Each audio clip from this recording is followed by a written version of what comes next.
Բարեդեսելի հայրենակիցներ, ողջունում եմ ձեզ Համայնայության մայրաքաղաք Երևանից։ Այսօր դեկտեմբերի 4-ն է 2025 թվական։ Կխոսենք աշխարհաքաղաքական, տարածաշրջանային, ներպետական, ուշագրավ թեմաներից, որոնք կներկայացնեմ իմ մեկնաբանությամբ։ Այսօր արդեն ավանդույթ դարձած Նիկոլ Փաշինյանի ճեպազրույցներ, հերթական ճեպազրույցներ, կարճ կանրադառնանք դրան եւ այն ինչ որ դուս մնաց երեք ազգային ժողովի ամբիոնից իր հայտարարությունները, նորացնենք աշխարհաքաղաքական իրադարձություններին, բավական բաներ կա քննարկելու, բայց եթե դա էլ չարձագանքենք, Նիկոլ Փաշինյանը օրը մի ճաճանչափայլ միտք է արտաբերում, հետո էլ անհետևանք թողենք, մարդիկ էլ մտածեն, կարող է արդեն սկսել է ճիշտ բան խոսել։ Չէ, հնարավոր չի որ ճիշտ բան խոսի։ Վարչապետ Նիկոլ Փաշինյանը ճեպազրույցի ժամանակ ասել է. Հայաստանում չկա միանձնյա իշխանություն, Հայաստանում կա ժողովրդի իշխանություն եւ ժողովուրդն իր իշխանությունը ձևավորում է ազատ ընտրությունների միջոցով։ Ժողովրդի իշխանությունը Հայաստանի Հանրապետությունում անկասելի է, անբեկանելի է, անքննելի է եւ ամեն ինչ պետք է տեղավորել այդ համատեքստում։ Եհա, ով չի ասում, որ ժողովրդի իշխանություն է։ Եթե այդպես է, բա ինչ է նշանակում միանձնյա իշխանություն չի։ Ընտրովի մարմինը իրավապահ համակարգի SMS-ով տուն է ուղարկում, բա դա ինչ է։ Բա ասում են ինչ ես դա անում որ ենք խախտում, ասում ես, բա ժողովուրդը ինձանից է պահանջում։ Բա պարզ չի որ ես պետք է մարդ նշանակեմ, ոնց։ Քեզ իշխանությունը պատկանում է ժողովրդին, դու դա պետք է կատարես քո սահմանադրական իրավասության շրջանակներում, դրանից դուրս գալը արդեն պաշտոնդ չարաշահում ես, դա քերորեն հետապնդելի արարք է։ Բա միանձնյան որն է, որ ազգային ժողովը շրջափակես, ասես, այս օրենքը բանը չընդունեք այդտեղից դուրս չեք գալու։ Որ գնաս ազգային ժողովի դիմաց թուղթ ստորագրես նախարարներին գործից անես, երբ որ դա նախագահի իրավասությունն է, տակը այդ տնաշենին բան չի մնացել, պարզում է էլ ես խլել։ Բայց որը չի միանձնյա։ Մնացել էր եկեղեցին, էլ ասում ես գնում են պատարակ այնտեղ, որտեղ Կտրիչ Ներսիսյանի անունը չեն տա, քեզ ինչ կտան անունը թե չեն տա, դա քո տիրույթն է, դա քո անելիքն է, նա արդեն կարգալույծ է արված, բա դա գնացել ես ուրիշի դաշտում, ասում ես սենց պետք է խոսակ, բայց միանձնյան որն է։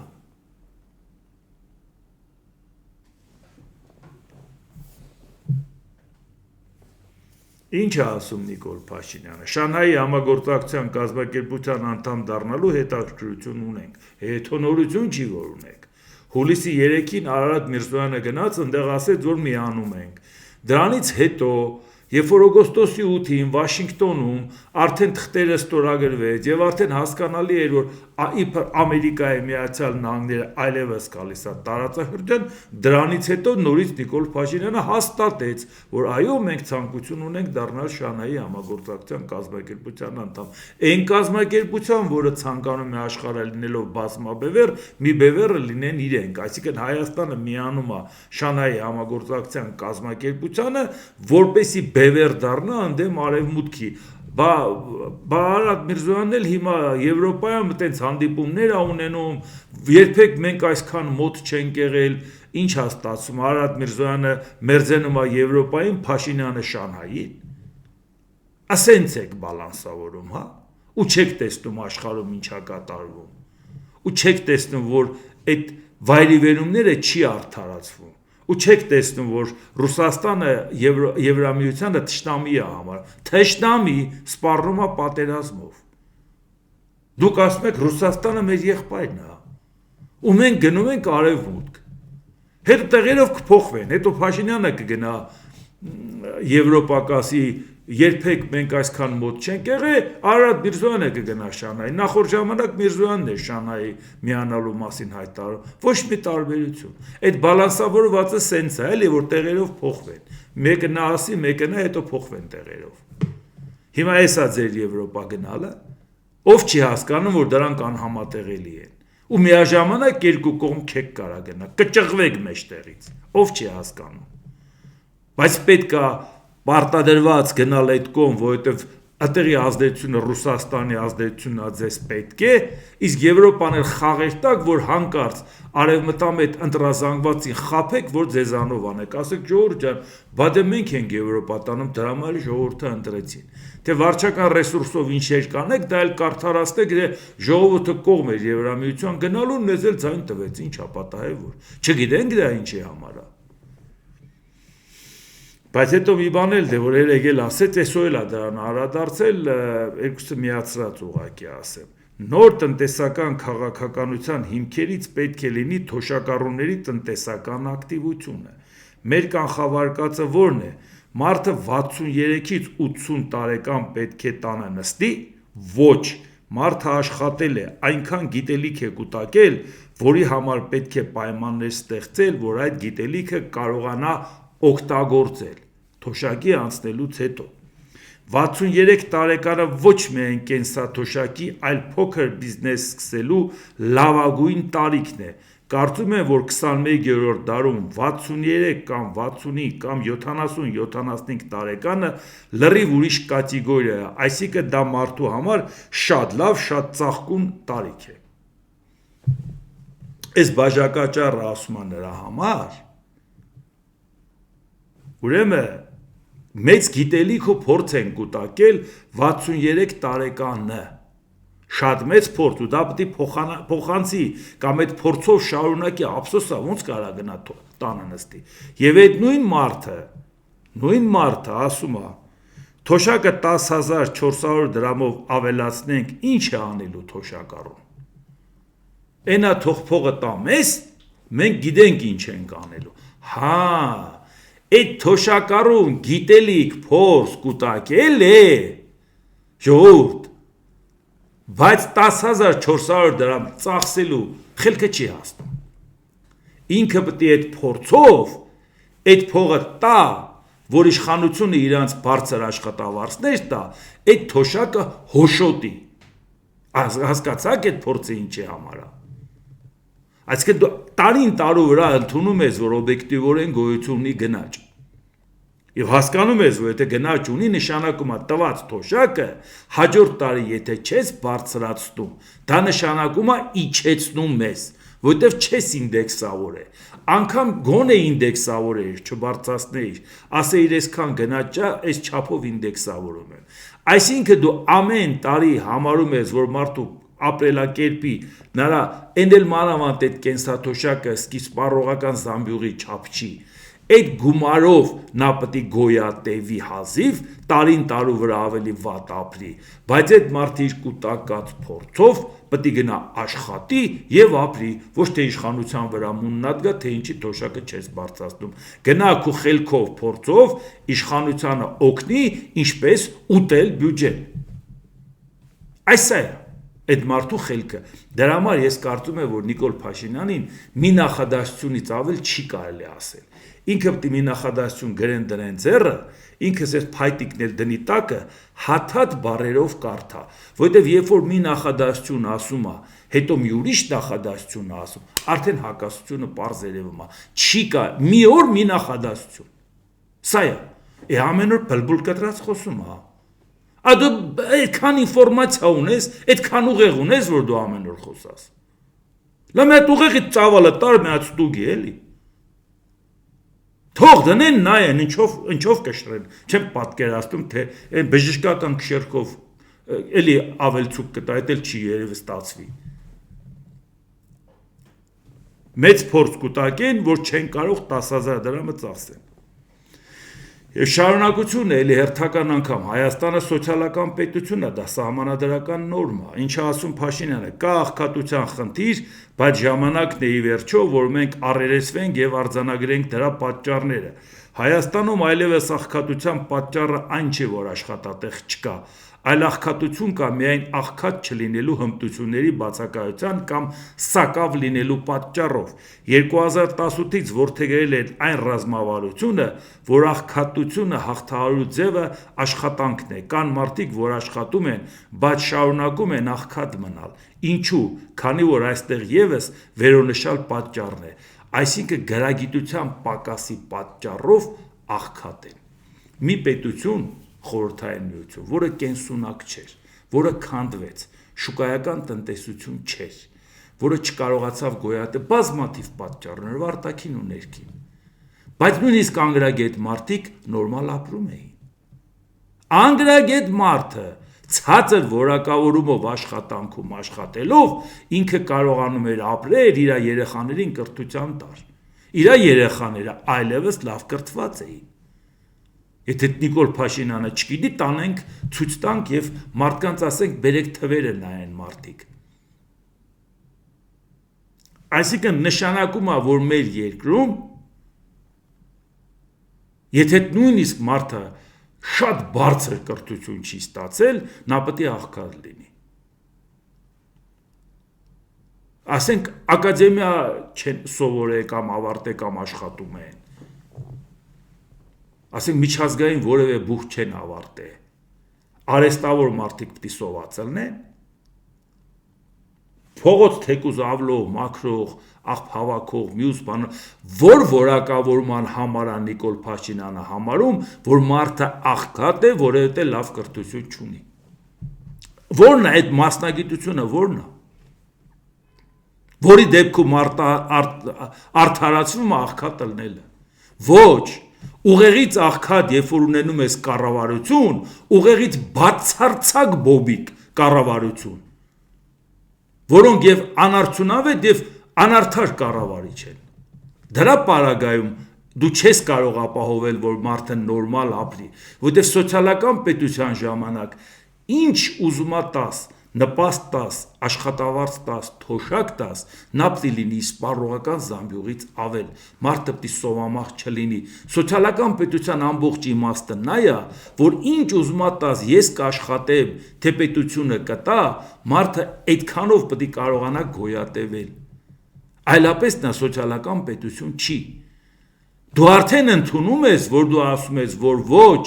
եթե դու ինքդ ի վիճակի չես դա աշխատես, քեզ ոչ մեկը ոչինչ չի տալու։ Այդ փողը պետքա մեզ, ինչի համար է պետք։ Ով ինձ հետ քայլել է եւ ով ընդունում է մեր արժեքները, պաշտոն կունենա, մյուսները չէ։ Այսինքն աղքատության դեմ տենց է պայքարում։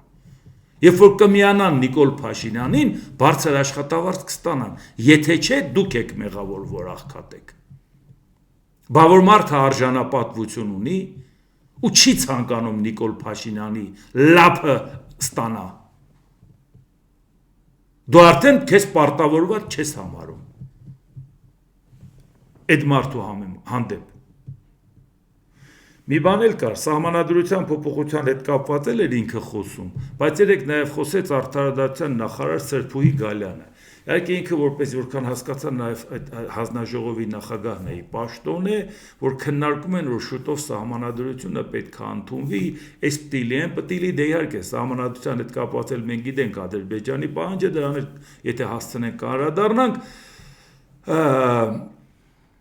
հիմա տարբեր բաներ են քննարկում։ Դուք պատկերացնում եք ինչպիսի բեռ է դրված Արդարադատության նախարարի վրա այդ սահմանադրության հետ կապված, մանավանդ որ ուշով հետևում են։ Չեմ ուզում խորանամ, մանավանդ բովանդակային շատ բաներ չեն ասել, բայց ուղղակի իրավաբան մարդը ինչ է ասում։ Սահմանադրական բարեփոխումների հանձնաժողովի նիստերը շարունակվում են եւ անցկացվում են ակտիվորեն։ Դրանցում մինչեւ օրս քննարկվել են խորհրդարանի լիազորությունները, ընտրական համակարգը եւ այլ հարցեր։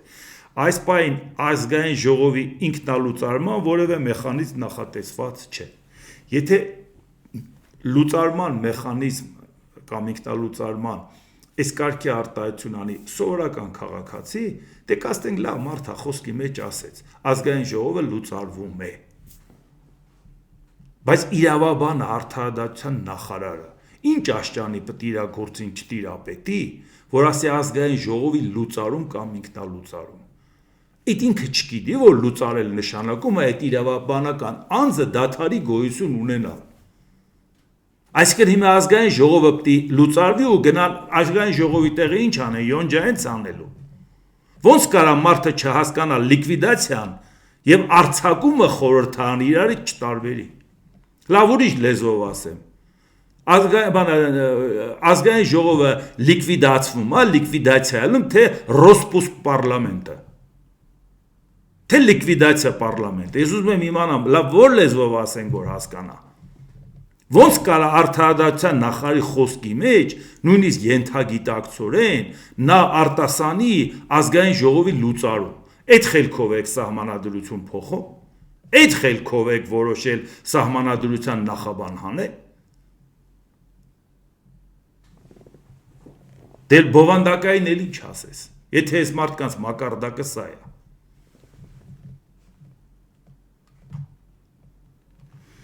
Հիմա նայենք ինչ վերաբերում է ուկրաինական պատերազմի, դա թիք մեկ հարցն է, ինչքան ուզում է Նիկոլ Փաշինյանը մեզ շեղի այդ թեմայից, որովհետև դրանով պայմանավորված է նոր աշխարհակարգը, հասկանանք ինչ ուղու վրա ենք։ ԱՄՆ նախագահ Դոնալդ Թրամփը հայտարարել է, որ իր հատուկ բանա գնաց Սթիվ Ուիթկոֆը եւ Փեսան, Ջարեդ Քուշները Մոսկվայում բավականին լավ հանդիպում են ունեցել Ռուսաստանի նախագահ Վլադիմիր Պուտինի հետ։ Ուշադրություն, բավական լավ հանդիպում են ունեցել։ Ինչ կստացվի այդ հանդիպումից չեմ կարող ասել, որովհետև տանգո ապարելու համար երկուսն են պետք։ Հա, հասկանում եմ, որ միշտ դիվանագիտորեն օգտագործում են տանգոն երկուսն են պետք, բայց Քոչարի համար էլ երկուսից ավել մարդ է պետք, Բերտ Պարի համար էլ երկու շարք իրար վրա կանգնել է պետք։ Այս մարդիկ ուրիշ օրինակ չգիտեն, ամբողջ երկիրը իրար հետ տանգո են պարում։ Մեկը մարդ, մեկը կնիկ։ Այնգեր,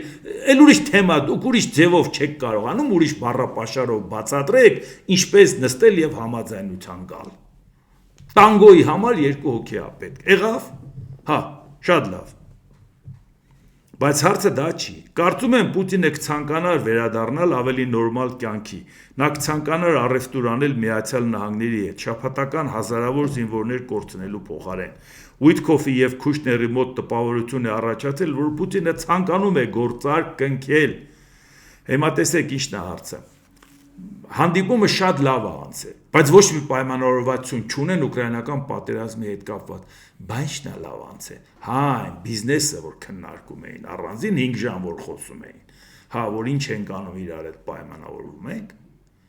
Բա եթե Ռուսաստանը կցանկանար գործարք կնքեր, Պուտինը ժամ առաջ կուզենար այդ պատերազմը ավարտվեր, եթե Ամերիկայի Միացյալ Նահանգների նախագահ Դոնալդ Թրամփը նախընտրական ընթացքում չասեր, որ պատերազմը դադարեցնելով եւ Պուտինին հույսեր տա։ Պուտինը այդ պատճառով այդքան ներքաշվեց դրա մեջ, բյուջեի այդ ծախսերն ավելացրեց, այդքան մոբիլիզացիայի հարցեր լուծեց, փորձեց այդքան մարդ սպանելով առաջ գնա, որպեսի շահեկան դիրքից բանակցի։ Եվ այդ դեպքում այդքան անելուց հետո հիմա Պուտինը չի կարող հետ դառնա։ Ինքը արդեն ուշացրել է շուտ պատերազմը դադարեցնելու հարցը, եթե իմանար, որ այլևս շանս չկա Ամերիկայի Միացյալ Նահանգների որ նախագահն էլ գա Բայդենից հետո ոտը դնելու է գազին ու ասի ագրեսորին պետքա պատժել։ Այդ ժամանակ ինքը կհասկանար, որ անիմաստ է շարունակել։ Դոնալդ Թրամփը հույս տվեց Պուտինին, Պուտինը խրվեց այս ամեն ինչի մեջ, հիմա ասում է, բա որ դուս գամ ինչ եմ անելու։ Այս զորքին ուր եմ տանելու։ Այսքան կոտորած, այսքան ավերածություններ, այդ մի քանի կիլոմետրի համար էր, ոնց եմ բացատրելու։ Իսկ երկրի ներսում այդքան իրար ուտելը, ոնց եմ Էն էլ այդ խաղաղությունը ոչինչ չի բերելու։ Եվրոպան դժգոհ մնաց, Ուկրաինան դժգոհ մնաց, հարմար պահի իրանք ինչ որ առիթ գտնելու են, ու Ռուսաստանը լավ է հասկանում։ Ու Ռուսաստանի հռետորաբանությունից Դոնալդ Թրամփը հասկանում է, որ իրանք խաղաղություն են ուզում։ Կարող է խաղաղություն ուզում են, չեն կարող այդ խաղաղությանը գնալ, որովհետև խաղաղություն նշանակում է ներքին անկայունություն։ Ոնց են դրա դեմն առնելու։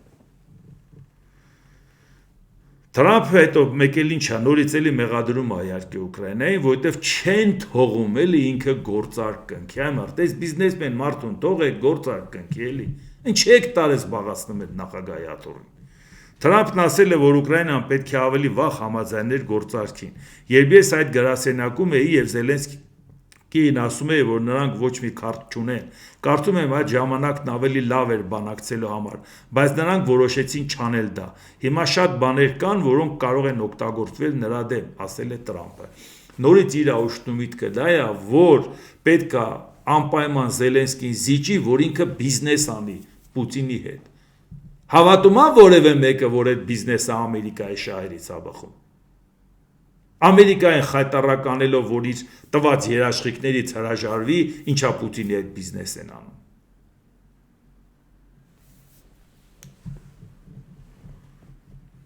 Իսկ ինչ է ասում Պուտինը։ Ուիթկոֆի եւ Քուշների հետ հանդիպումը շատ օգտակար էր։ Նորից Ուկրաինայի հետ կապված ոչ մի համաձայնություն չկա, բայց օգտակար էր։ Կարծում եմ վաղաժամ է ինչ-որ բան ասել, բայց այդ հանդիպումը անհրաժեշտ էր։ Պուտինը հայտնել է, որ ամերիկյան կողմի Մոսկվա բերած առաջարկներն այս կամ այն կերպ հիմնված էին նախագահ Թրամփի հետ Ալյասկայում կնքված համաձայնագրերի վրա։ Ամերիկյան կողմը Թրամփի ծրագրի 27 կետերը բաժանեց 4 փաթեթի եւ առաջարկեց դրանք առանձին քննարկել։ Մենք ստիպված էինք քննարկել գրեթե բոլոր կետերը, այդ իսկ պատճառով հանդիպումը այդքան երկար տևեց, ասում է Ռուսաստանի նախագահը։ Բայց ինչ բացահայտում է անում։ Այն ինչ որ մենք պայմանավորվել էինք Ալյասկայում, այսինքն այն ինչ որ բերել է Պուտինը դրել է Տրամփի սեղանին, Տրամփը բաժանել է 4 մասի, ուղարկել է, որ ինքը հաթաթ քննարկի։ Ինքը այդ բացահայտումն ինչի է անում։ Ասում է ինչ ուզել է, այդ էլ անում է։ Ընդհանրապես ձև մնա փոխել 27 կետ ասում, մի 28 կետ էր գրել Տրամփը, այդ 27 կետ ասածը բաժանել է 4 մասի, բերել է, որ ես նայեմ ու ասեմ հետը համաձայն եմ, թե համաձայն չեմ։ Այսինքն ինքը բացահայտում է, որ Տրամփը չէր կարող բան փոխել, որովհետև ինքը դա է հանձնարարել։ Ավելի պարզ ոնց ասի ժողովուրդ ջան։ Ուկրաինայի նախագահ Վոլոդիմիր Զելենսկի Պատերազմը դադարեցնելու հնարավորություն կա, մենք պետք է ճնշում գործադրենք Ռուսաստանի վրա։ Առաջիկա օրերին պատրաստվում ենք այցելել ԱՄՆ, կլինի զրույց Տրամփի ներկայացուցիչների հետ։ Այսինքն Ուկրաինան այնուամենայնիվ ասեց, որ ես պատրաստ եմ խաղաղության, բայց կարմիր գծեր ունենք, հիմա դա փորձում են Ռուսաստանի հետ եւ ոչ մի հարց չարձանագրվեց, որը որ հանգեցնում է խաղաղության։ Ռուսաստանն էլ մնաց իր կարծիքին։ Հիմա մնում է, որ Ամերիկան կողմնորոշվի, եթե չի կարող Ուկրաինային ստիպի մանավանդ ասма զենք չենք տա, փող չեմ տա, ես չեմ անի, այն չեմ անի։ Բայց եւ միևնույն ժամանակ արդյոք դա է լուծումը, որ Դոնալդ Տրամփը փորձում է անել։ ԱՄՆ նախագահ Դոնալդ Տրամփը հայտարարել է, այսել հետաքրքիր է, դեմոկրատ կոնգրեսական Հենրի Կուելյարին եւ նրա կնոջը ներում շնորհելու մասին։ Զույգը մեղադրվում էր Ադրբեջանի կառավարության եւ մի մեքսիկական բանկից շուրջ $600,000 կաշառք վերցնելու համար։ Հենրի, ես քեզ չեմ ճանաչում, բայց դու կարող ես հանգիստ քնել այս գիշեր։ Քո մղզավանջը վերջապես ավարտվեց, գրել է Տրամփը։ Հիմա արածը ինչ է Դոնալդ Տրամփի։ Կաշառքը բացահայտված։ Ասում է ես քեզ չեմ ճանաչում, Հենրի։ Հա գիտենք, որ Հենրի ինչ ես ճանաչում։ Ալիևին ես ճանաչում։ Ոնց կար Ադրբեջանը կաշառք տա Ամերիկայի կոնգրեսմենին։ Դե լավ է, էլի ժո։ Բա Ադրբեջանը այդ երկիրն է։ Բա Տրամփի համար Ադրբեջանը կաշառք տվող է ժողովուրդ։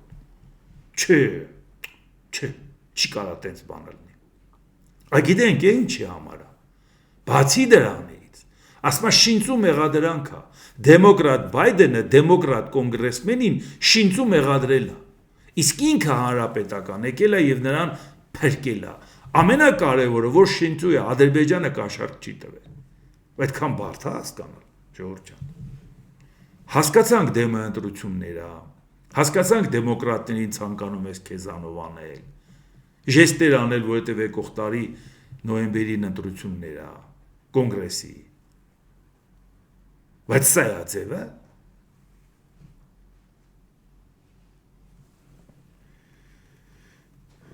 Պետդեպարտամենտի մամուլի ծառայությունը հայտարարել է, Պետդեպարտամենտը վերանվանել է Վաշինգտոնում գտնվող Միացյալ Նահանգների խաղաղության ինստիտուտը ԱՄՆ նախագահ Դոնալդ Տրամփի անունով։ Հաստատությունը վերանվանվել է Դոնալդ Տրամփի խաղաղության ինստիտուտ անունով, քանի որ ըստ հայտարարության Պետդեպարտամենտը որոշել է արտացոլել մեր երկրի պատմության մեջ մեծագույն բանակցողի անունը, ասում է գերատեսչության հայտարարության մեջ։ Իհարկե պատկերացնում եք, չէ, ԱՄՆ նախագահին պակասում է ինչ որ ինստիտուտի վրա իր անունը դնել իր կենթանության օրոք, որովհետև հույս չունի, որ գործից հանեն այդ անունը կդնեն իր պատվին։ Շատ նախագահներ անում, շատ բաներ են դնում, հույս չունի, որ կդնեն, հույս էլ չունի, որ մեռնի կդնեն, կամ պաշտոնից դուրս գա կդնեն, ասում է իմ աչքով տենան, որ դրել են, բայց որ քո աչքով տենաս գործից հանեն, անունը փոխեն։ Ոնց ես քեզ զգալու։ Այսինքն հայտարարում ես պաշտպանության նախարարությունը պատերազմի նախարարություն եւ խաղաղության ինստիտուտը քո անունով դնում։ Բա հեչ մարդ չկա այդ երկու փաստը դնի իրար կողքի։ Ասի հիմի դու պատերազմի նախարարություն ես, թե խաղաղության աղավնի։ Սա ինչ է ժողովուրդ։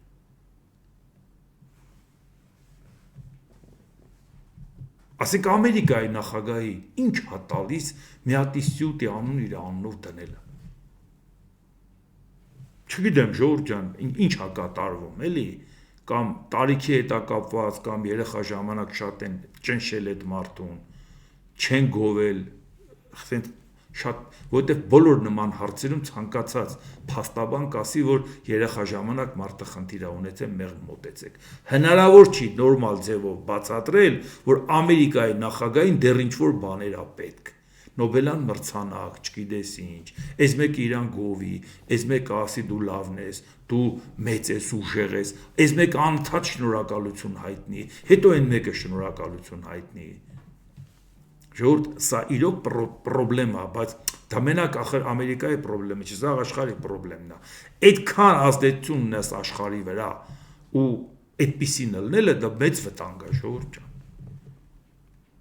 Հաշմանդամության սայլակին գանված Ֆրանկլին Դելանո Ռուզվելտը, որ 33 թվից նախագահ էր, 21 թվին արդեն հաշմանդամության սայլակին էր, այդ մարդուն կոմպլեքսավորված տեսել եք,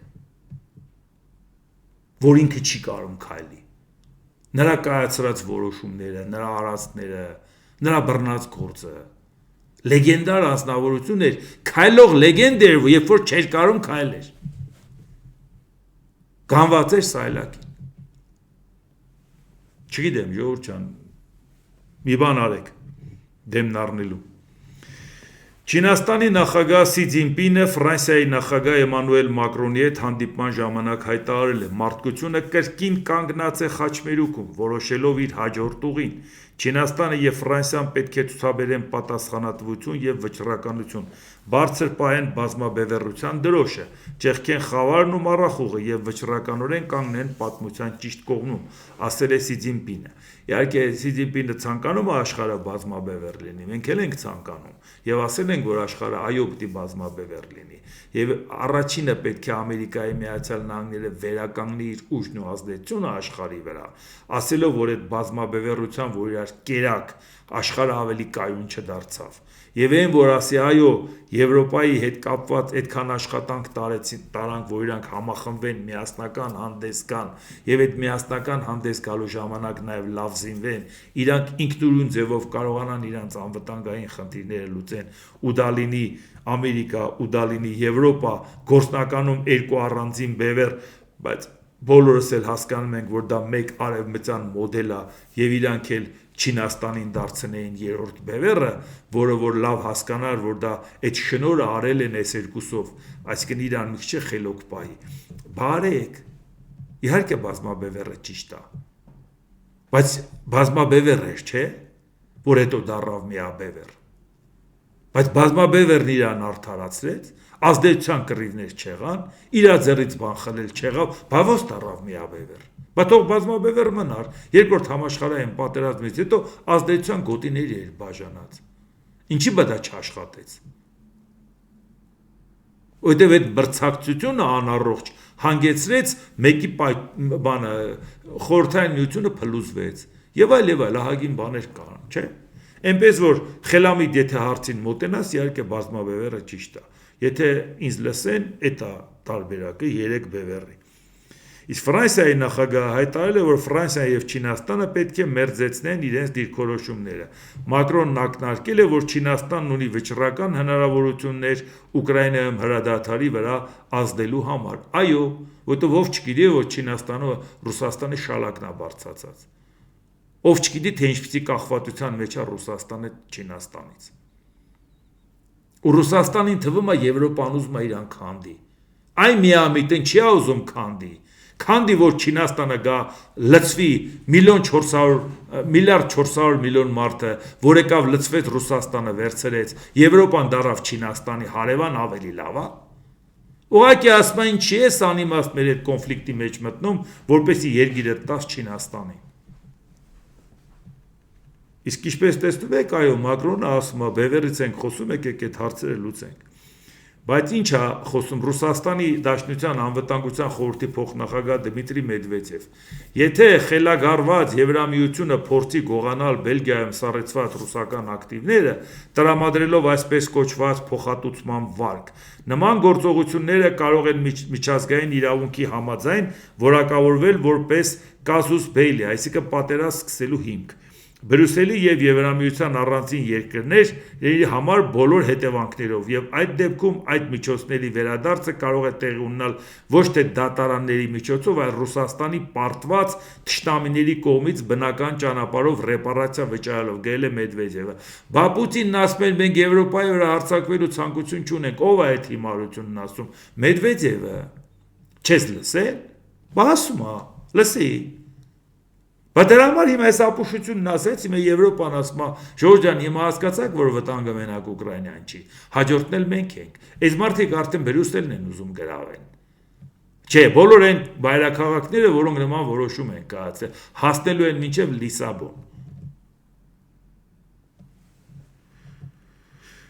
Պուտինն ինչ է ասում, Ռուսաստանն այս կամ այն կերպ կազատագրի Դոնբասը և Նովորոսիան, լինի դա ռազմական ուղով կամ այլ կերպ։ Ռուսաստանը առաջարկեց, որ Ուկրաինան դուրս բերի իր զորքերը Դոնբասից և չսկսի ռազմական գործողություններ, սակայն Կիևը նախընտրում է պատերազմ, նշել է Պուտինը։ Պուտինը շեշտել է, որ Ռուսաստանը չի պատրաստվում վերադառնալ մեծուտնյակ, սա էլ Տրամպի խայտառակությունը։ Մեծ յոթնյակի բաժինը համաշխարհային տնտեսությունում տարեցտարի կրճատվում է ինչպես շագրենի կաշին։ Եվրոպացիները պետք է ներգրավեն ուկրաինական կարգավորման աշխատանքներ, այլ ոչ թե միջամտեն։ Բայց հիմա հարց է ծագում։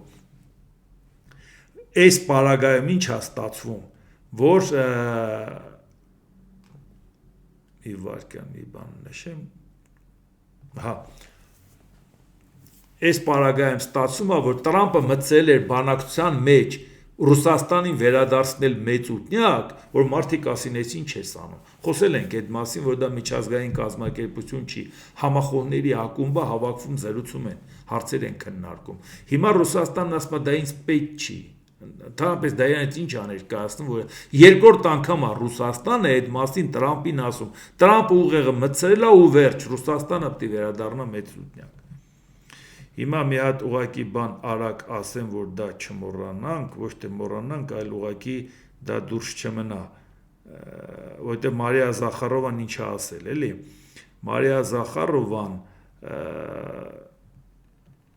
Երևանում խախտել են էթիկայի նորմերը, հրապարակելով ԵՀԿ աշխատանքային փաստաթղթերը եւ համանախագահող երկրների ղեկավարների նամակագրությունները առանց համաձայնացնելու շահագրգիռ կողմերի հետ։ ԵՀԿ-ի եւ ՄԱԿ-ի փաստաթղթերը հստակ ապացուցում են, որ 3 տասնամյակ շարունակ Ռուսաստանը որպես համանախագահող երկիր բոլոր ջանքերը ներդրել է քաղաքական եւ դիվանագիտական ձևով Ղարաբաղյան հակամարտությունը լուծելու համար եւ քիչ բան չէր արվել։ Մենք միշտ դրա մասին խոսել ենք եւ այժմ դա հստակ երևում է այդ փաստաթղթերից։ Հայաստանն ինքն է ընդհատել Լեռնային Ղարաբաղի բանակցությունները եւ բաց թողել կարգավորման հնարավորությունները, նշել է Զախարովան։ Հիմա որն է այստեղ Նիկոլ Փաշինյանի համար վտանգավոր, ասեմ։ Նիկոլ Փաշինյանը ոգևորվել է երկրի ներսում, ցանկանում է հարցեր լուծի եւ Պուտինին տեսեք նամակագրել Սերժ Սարգսյանը եւ այլևս Սերժ Սարգսյանը այլևս որևէ դերակատարություն չի կարող ունենալ առաջիկա քաղաքական process-ում, բայց Սերժ Սարգսյանի դեմ պայքարելու ժամանակ, որ նրա նամակը հրապարակեց, թե նա Պուտինին ինչա գրել եւ այլ, բա որ հանկարծ Ռուսաստանն էլ էթիկայի նորմերը մի կողմ դնի եւ Նիկոլ Փաշինյանի Պուտինին հասցեագրված ղազագրերի գաղտնազերծում անի, հետո տակից ո՞նց է դուրս գալու։ Բա շատ իրեղի, չէ։ Դա այն երկրի հետ կապված է, որը քո վրա ունի կոմպրոմատներ։ Ու մի օր կարող է դա հանի ջրի երես։ Եվ մարդիկ իմանան, թե Պուտինին ոնց ես դիմել։ Ինչ ես ակնկալել իրանից, ինչ հավատարմության երթում ես տվել։ Բավարան են։ Պետք է մտածես նոր քայլ անես, չէ։ Եվ մեկ էլ Մարիա Զախարովան ինչ է ասում. Եվրամիության ներկայացուցիչներ Կայա Կալասը եւ Մարտա Կոսը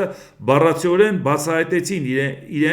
նրանց հայտարարությունները եւս մեկ անգամ ապացուցում են, որ Բրյուսելը միակ նպատակը Երևանի հետ հարաբերություններում ըստ էության Ռուսաստանի հետ Հայաստանի հարաբերությունները վնասելն է։ Մենք տեսնում ենք եւ նրանք կրկին ասում են, Եվրամիությունը փորձում է ցանկացած միջոցով խաթարել մեր ավանդական փոխշահավետ եւ փոխադարձ հարգանքի արժանի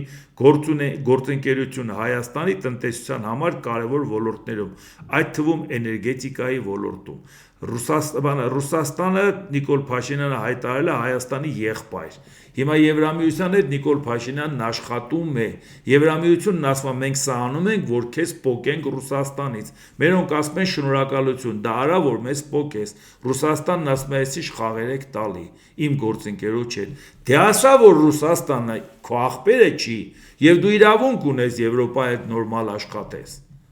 Բանան ասում ես աղբերը սա, մենք ավելի խոր, ավելի լայն, անգամ Տրամպի հետ թուղթ ենք ստորագրել, որ քո հետ ավելի մոտենանք, եւ հիմա մարդիկ կանգնում ասում են էսի խաղեր ես տալի, որոշի մի հատ։ Եվ իրանց հանդիմանությունն ենք մենք լսում Հայաստանի վարչապետի հասցեին։ Իսկ շարունակությունը նայենք։ Հիմա էլ նայենք այս եղբայրն է Հայաստանի։ Ռուսաստանը էս ասում։ Ադրբեջանի հետ կապված սա էլ Նիկոլ Փաշինյանի խաղաղության գործընկերն է, չէ, Ադրբեջանի անունից է, չէ, ինքը մեզ խաղաղություն, երեգել ասեց 1000 տարի խաղաղություն եմ խոստանում, որովհետեւ այս թիմը 1000 տարին ապահովել է, վերջ։ Հիմա Ադրբեջանի արտգործնախարար Ջեյհուն Բայրամովը հայտարարել է. Հայաստանի սահմանադրություն դեռևս մնացած տարածքային պահանջներից հրաժարվելը հնարավորություն կտա ստորագրել նախաստորագրված երկկողմ համաձայնագիրը եւ վավերացնել այն, ինչպես նաեւ հաստատել երկարատև խաղաղություն։ Այսինքն, Բայրամովն ասում է, որ խաղաղությունը հաստատված չի։ Դուք փաստաթուղթը չեք ստորագրել, մեր պայմանը չեք կատարել, Նիկոլ Փաշինյան, դու անունից ես 1000 տարով խաղաղություն խոստանում հայ ժողովրդին։ Ով է այդ խաղաղությունը խոստանում։ Ադրբեջանը չի խոստանում։ Ասма պայմանս կկատարես, նոր մենք կմտածենք երկարատև խաղաղություն հաստատելու մասին, բայց դու պայմանը չես կատարել։ Իսկ հիմա սահմանադրությունը փոխելն ասում ես, պետք է անենք, որ ժողովրդի հոգուց բխի, չգիտես իրողությունից բխի, ինչ հեքիաթ ես պատմում, քեզանից պահանջել են, դու պետք է անես։ Հիմա էլ ժողովրդին, մինչև ընտրությունը պետք է ժողովրդին բերեց այդ սահմանադրությունը ցույց տաս, եւ արդյունքում ինչ է ստացվելու։ Եթե մարդիկ տեսնեն այդ սահմանադրությունը ինչ է, բայց գնան ընտրությունով քեզ ընտրեն, հետո պետք է շանտաժ անես, ասես Ժորժ ջան, եթե ինձ ընտրել եք, խաղաղություն եմ բերել, սահմանադրությունը չանցկացնեք, ուրեմն պատերազմ է սկսվելու։ Պատերազմի մեղավորը դուք եք։ Այսինքն Ալիևը այդ պայմանավորվում ասում է, օգնի ես ընտրվեմ, պատերազմի մեղ կգցեմ ժողովրդի վրա։ Կամ ժողովուրդը կհամաձայնվի, պահանջատիրությունից հրաժարվի, Ալիևի պահանջը կատարի, գնա հանրակրվի, գիտի որ դա Ալիևն է պահանջը։ Կամ ժողովուրդ դիմացի, եթե Ալիևի պահանջը չկատարես, Ալիևին ինքը պատերազմը պատվիրել Նիկոլ Փաշինյանը։ Այսինքն շանտաժը արդեն պատրաստ է։ Այսինքն եթե դու գնում ես իրան ընտրում ես 26 թվին, դու այսինքն կատարում ես Ալիևի պահանջը։ Ժորժ ջան, կողմնորոշվեք։ Հիմա մի բարդ բան չի։ Հենց դա արեցիք, հաջորդն էլ եք անելու։ Հաջորդը չանեցիք, այն պատվիրած պատերազմ որոշացված է, գալու է ընտրություններից հետո։ Կամ շանտաժով պետք է գնանք վախվորած, ասեք մենք խաղաղություն ենք ուզում, գնանք Նիկոլ Փաշինյանի ուզած սահմանադրությունը հաստատենք։ Հիմա մի կարճ բան է գոնե հասցնեմ ասեմ, հետո մնացածն էլ լավ է կանրադառնանք, ԱՄՆ նախագահ Դոնալդ Տրամփ։ Ես կարճ խոսեցի Մադուրոյի հետ, Վենեսուելայի նախագահի մասին է խոսքը, Նիկոլաս Մադուրոյի, պարզապես մի քանի բառ ասեցի նրան, տեսնենք թե ինչ կստացվի դրանից։ Նրանք մեզ թմրանյութեր մարդիկ են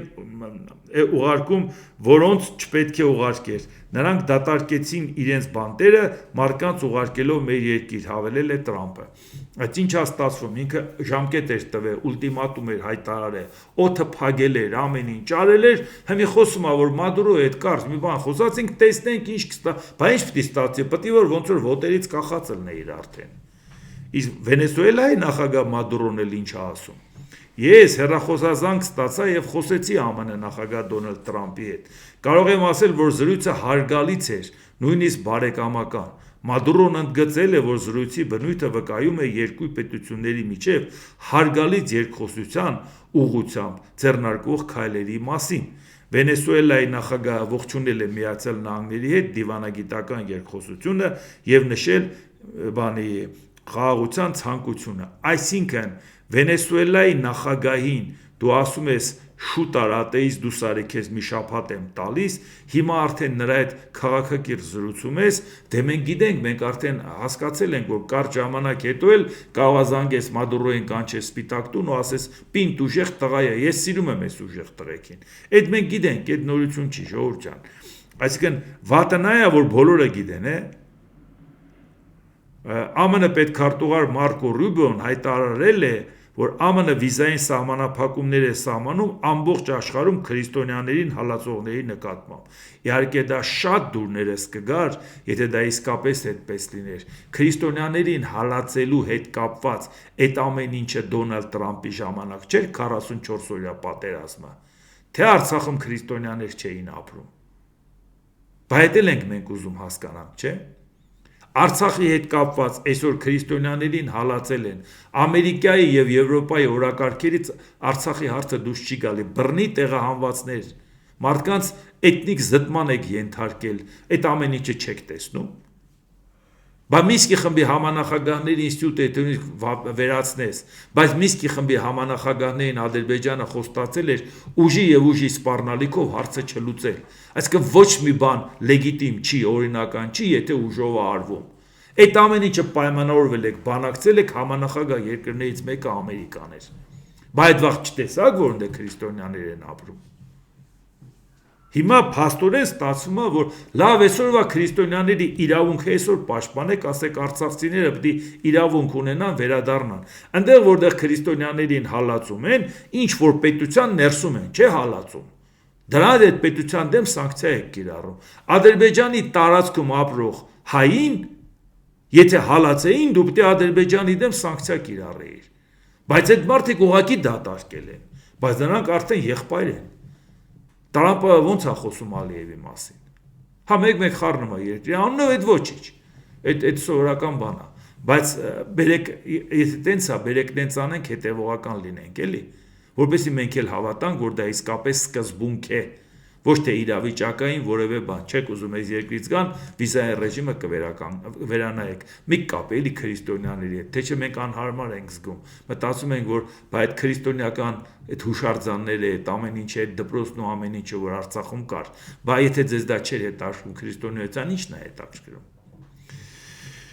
Լավ, դե շատ չօգնեցնեմ, այսօր այսքանը, եթե հավանեցիք սեղմեք լայք կոճակը, բաժանորդագրվեք Էդվարդ Անտինյա YouTube-յան ալիքին, սեղմեք զանգակ կոճակը, գրեք մեկնաբանություններ, գրեք հարցեր, դիտեք եւ դատեք ինքներդ։ Շնորհակալություն։